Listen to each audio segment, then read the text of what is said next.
Hello friends, Manjusha cooking and ব্লগে আপনাদের সবাইকে স্বাগত। আশা করি সবাই ভালো আছেন। সামনেই পৌষ সংক্রান্তি। আমাদের প্রত্যেকের বাড়িতেই এই পৌষ সংক্রান্তিতে কিন্তু কিছু না কিছু পিঠেপুলি হয়েই থাকে। আগেকার দিনের মতো হয়তো আমরা আর অত পদে পদে পিঠেপুলি করতে পারি না, কিন্তু তাও প্রত্যেক বাড়িতে কিছু না কিছু হয়েই থাকে। তাই আমি আজকে একটা পৌষ সংক্রান্তি স্পেশাল পিঠে রেসিপি শেয়ার করব, তা হলো চুষি পিঠে। এই চুষি পিঠে কিন্তু একটা আগের পুরনো দিনের পিঠে। আপনারা হয়তো আগে খেয়ে থাকবেন বা করে থাকবেন। আমি যেভাবে করি সেটা আপনাদের সঙ্গে শেয়ার করব। তো চলুন শুরু করি। প্রথমে আমি একটা কড়াই নিয়েছি, কড়াইটা গরমে বসিয়ে দিয়েছি আঁচে। এবার দিয়ে দিলাম কিছুটা চালের গুঁড়ো।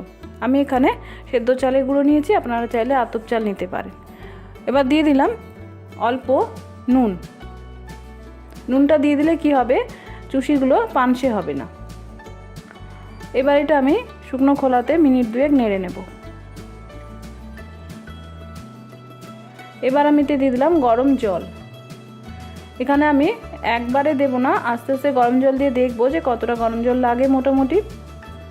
এই সময় গ্যাসের আঁচটা আমি নিভিয়ে দিয়েছি, নাহলে তাড়াতাড়ি এটা জলটা শুকিয়ে গিয়ে চালের গুঁড়োটা বেশি ঝুরঝুরে হয়ে যাবে।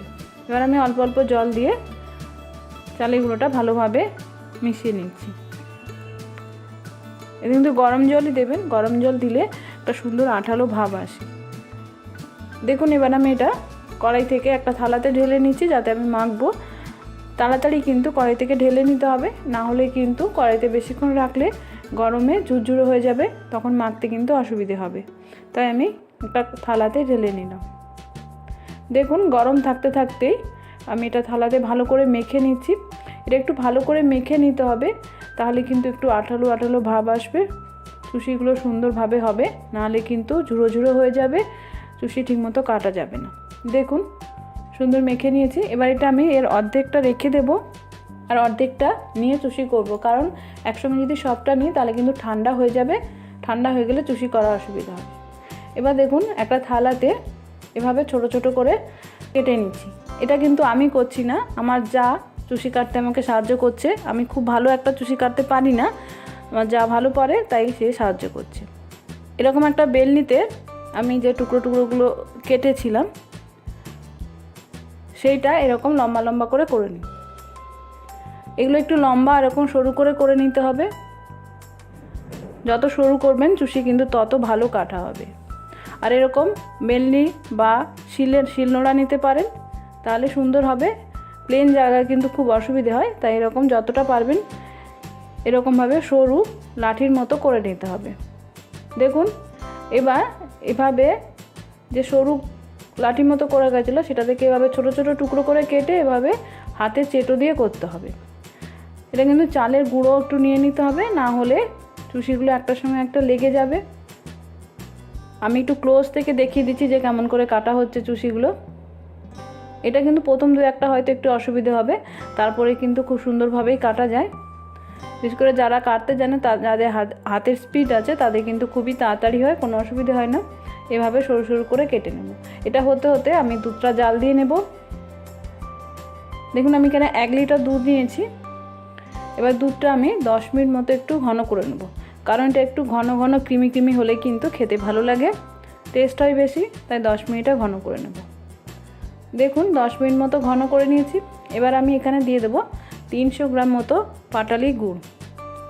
আমি এখানে 1 লিটার দুধে 300 গ্রাম ব্যবহার করছি। আমরা মোটামুটি মিষ্টি খাই, খুব বেশি না আবার খুব কমও নয়, তাই 300 গুড়ে কিন্তু হয়ে যাবে। কারণ দুধ ছাড়াও যেহেতু চুষি পড়বে, সেটারও কিছুটা মিষ্টি অ্যাডজাস্ট করার জন্য 300 গ্রাম মতো গুড় দিলাম।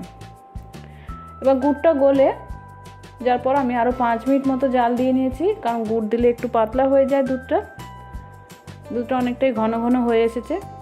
এবার দেখুন চুষিগুলো সুন্দর কাটা হয়ে গেছে। পুরোটাই আমার যা কেটেছে সুন্দর কাটতে পারেও, সুন্দর করে কেটেছে। এবার আমি চুষিগুলো দুধের মধ্যে দিয়ে দেবো। যেহেতু চালের গুঁড়ো দিয়ে কাটা হয়েছিল, সেহেতু দেখুন পুরো ঝরঝরে আছে, একটার সঙ্গে একটা কিন্তু লেগে যায়নি। এবার চুষিগুলো দেওয়ার সঙ্গে সঙ্গে কিন্তু একটু নাড়তে হবে, নাহলে একসঙ্গে নিচে গরমের মধ্যে দলা পাকিয়ে যেতে পারে।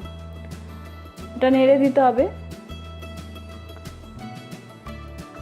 দেখুন চুষিগুলো দুধের উপর ভেসে উঠছে সেদ্ধ হয়ে। আমি এটা মিনিট 5-7 মতো জাল দিয়ে নেব যাতে চুষিগুলো ভালো সেদ্ধ হয়ে যায়, আবার একটু ঘনও যাতে হয়ে যায়। তবে খুব বেশি ঘন করবেন না, কারণ এটা ঠান্ডা হলে কিন্তু ঘন হয়ে যায়।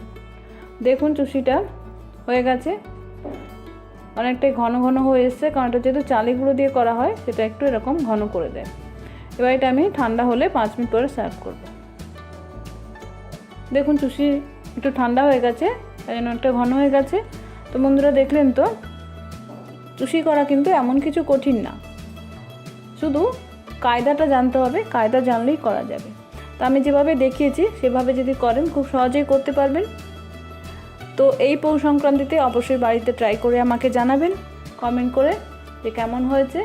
ভালো লাগলে অবশ্যই বন্ধুদের মধ্যে শেয়ার করবেন, এবং আমার চ্যানেলে নতুন বন্ধু না হয়ে থাকলে সাবস্ক্রাইব করে নতুন বন্ধু হয়ে যাবেন। নমস্কার, ধন্যবাদ, ভালো থাকবেন।